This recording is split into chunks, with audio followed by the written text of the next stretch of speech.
Next, we're going to spend a little bit of time on the risk and opportunities in the region in light of future realities. Some of those realities are the regulatory risk. We've briefly talked about regulatory risk in terms of fraud. Because the private health insurance sector is relatively new to the Middle East, you as leaders of the sector have a great opportunity to impact the future in regards to regulations. At a conference a short while ago, a leading insurance expert from the World Bank implored the audience to begin to lobby their country's regulators as partners in defining the sector's future. And I happen to agree. As partners, the sector's regulators will listen to you. You have the expertise. It's not going to be easy, but you must begin to be actively engaged with the regulators. There's already a foundation for this type of collaboration in insurance. Within the GCC, social insurance has been integrated since 2006, and this is a very good thing moving forward. But failure to participate in the process has its own risk. It would not be good for the region to end up with a USA-style regulatory framework. We can talk about that later, but as you all know, we have more than 50 individual regulatory bodies for insurance in the United States.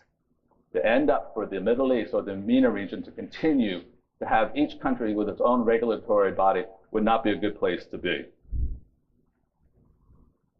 We're going to talk very briefly about sovereign risk and currency risk in some detail, but we believe these are important exposures to keep in mind. If there is a lesson learned from the past few months from a marketing position, it is this. The market leaders will begin to look at the Middle East region as one market where they can move their business freely from country to country in the short term, and this will be a defensive mechanism. In regards to currency risk, though the GCC has made some attempts at a common currency, we are actually talking about currency risk that will impede growth in the private health insurance sector. And I'm going to use two examples, but they're not from the region. One is Poland and one is Hungary. Up through about 2008, in both countries, there was wide open, easy money for mortgages for both businesses and for individual homes. And those mortgages were tied to the Swiss franc. 2008, the global recession started. About 6 months ago, the Swiss franc started to strengthen. And it began to strengthen very much against the Polish and Hungarian currencies. And there were hundreds and hundreds of thousands of individuals whose mortgage servicing costs began to increase because the Swiss franc was increasing. This is a dramatic change. Businesses started to have to pay more for their commercial mortgages because their mortgages were tied to the Swiss franc. And we see in the short to near term a negative impact on private health care and private health insurance in general. And the reason for this is that the individual homeowner is going to have less money available for health insurance premiums, and we also see the potential of corporations having less money available for employee benefits. So we actually think there could be a pullback on some insurance expenditures in the short term. Here in Abu Dhabi, yesterday, the HAAD announced that they had imposed fines on 44,000 plus individuals and businesses that had let their health insurance premiums lapse. Now, the article didn't go on to explain what was going on, but that would be a very curious situation. What is the reason why these people are starting to lapse on their compulsory cover? So now, regulatory, sovereign, and currency risks are only three of the many risks in the region and around the world. And the Middle East will continue to grow. These risk exposures will increasingly resemble those in other regions. This is an Aon political and economic risk map. It's from 2010.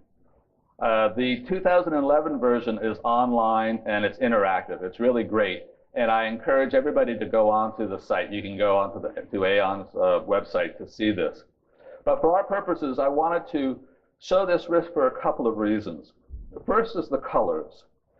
The colors represent the overall risk determination by Aon, moving from the lighter color of Morocco on the left to the deep color of Iraq and Iran. Surprisingly for the MENA region, including the Middle East, the colors have not changed from 2010 to 2011. That means that politically, even though there's been so much upheaval in the region, the risk managers see the region stabilizing very, very quickly. The second item is the actual risk icon, which is the individual bars that you're looking at, and you can see there are little icons in between, and there's a key to all those.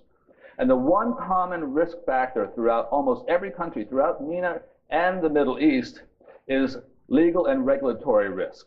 And that's, you can see by the gavel up there. But this map also shows opportunities, and the opportunities are born from geographic and trade similarities. Clearly, one bright spot on the future of health insurance in the region is the firm establishment of the GCC trading bloc. As it expands, possibly with Jordan and Morocco over the next few years, so too will market opportunities. And those opportunities are deeply related to the work done today and truly make the trading bloc beneficial for the sector.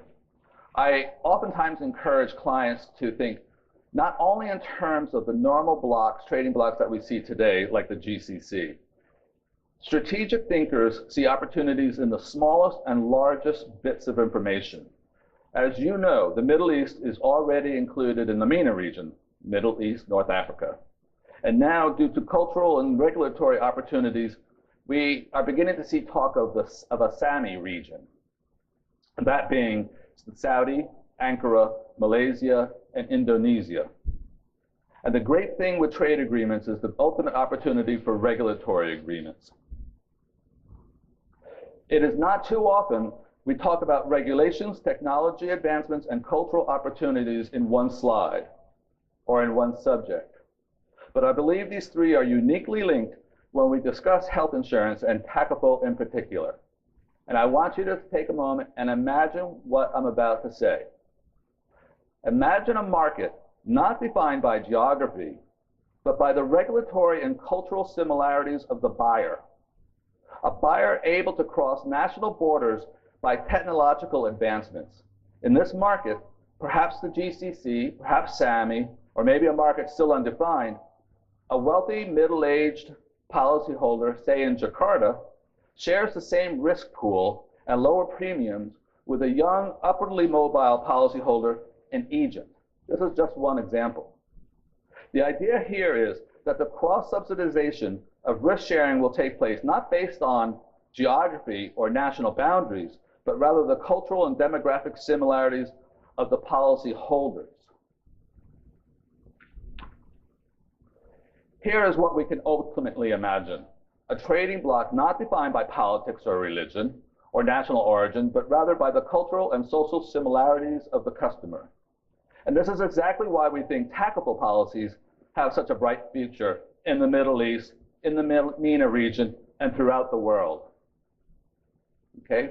Well, we've now taken private health insurance and TACAFul and conquered the entire world. And we'll just bring it right back to the Middle East.